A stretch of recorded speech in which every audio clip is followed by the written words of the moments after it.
Bismillahirrahmanirrahim. Assalamualaikum warahmatullahi wabarakatuh. Langsung saja, apa itu kode etika dalam perusahaan? Nah, kode etika dalam perusahaan itu kode etika yang berlaku di lingkungan perusahaan yang berisikan nilai-nilai atau norma-norma terhadap kebijakan dan keputusan perusahaan.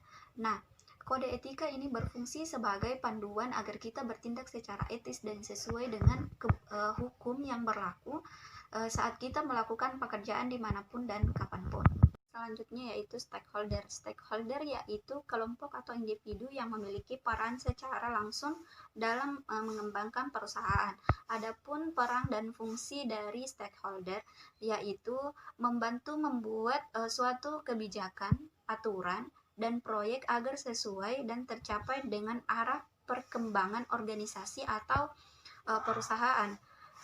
Pemegang saham dan pemilik berperan sebagai penyedia modal dalam perusahaan agar operasional berjalan. Baik, selanjutnya ada kewajiban perusahaan. Nah, kewajiban perusahaan ini ada dua, yaitu yang pertama kewajiban karyawan terhadap perusahaan. Pertama itu kewajiban ketaatan, yang kedua kewajiban loyalitas, yang ketiga kewajiban konfidensialitas.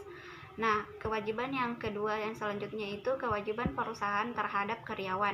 Nah, yang pertama itu menyediakan jaminan ketenaga kerjaan, yang kedua memberikan waktu istirahat, memberikan gaji, membayarkan gaji, kemudian menyediakan waktu untuk beribadah.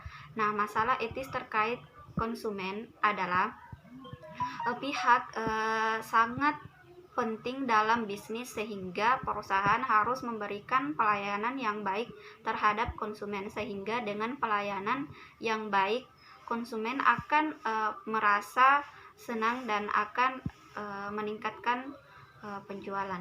Baik, selanjutnya yaitu GCG atau Good Corporate Governance. GCG adalah prinsip yang mengarahkan dan mengendalikan perusahaan agar mencapai keseimbangan antara kekuatan serta kewenangan perusahaan dalam memberikan pertanggungjawabannya kepada para stakeholder pada umumnya. Nah, adapun prinsip dari GCG yang baik, yang pertama itu harus transparansi, terus yang kedua akuntabilitas, yang ketiga bertanggung jawab, yang keempat mandiri dan kewajaran. Nah, adapun manfaat dari GCG ini, yang pertama itu memudahkan akses terhadap investasi domestik maupun asing. Yang kedua, meningkatkan keyakinan dan kepercayaan dari shareholder dan terhadap perusahaan. Dan yang ketiga, mempengaruhi harga saham secara positif. Nah, adapun beberapa dari manfaat dari GCG ini, tetapi hanya 3 saja yang dapat saya sebutkan karena waktu yang terbatas. Baik, selanjutnya yaitu CSR atau Konferensi Social Responsibility.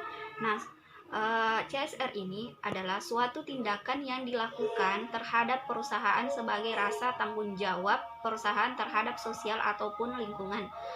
Nah, tujuannya yaitu untuk mengembangkan perekonomian, kesehatan dan gizi masyarakat, pengelolaan lingkungan, pendidikan, keterampilan dan pelatihan sosial budaya, agama dan infrastruktur. Nah, mungkin ini yang dapat saya sampaikan. Kurang lebihnya mohon dimaafkan, dan saya akhiri dengan ucapan Assalamualaikum warahmatullahi wabarakatuh.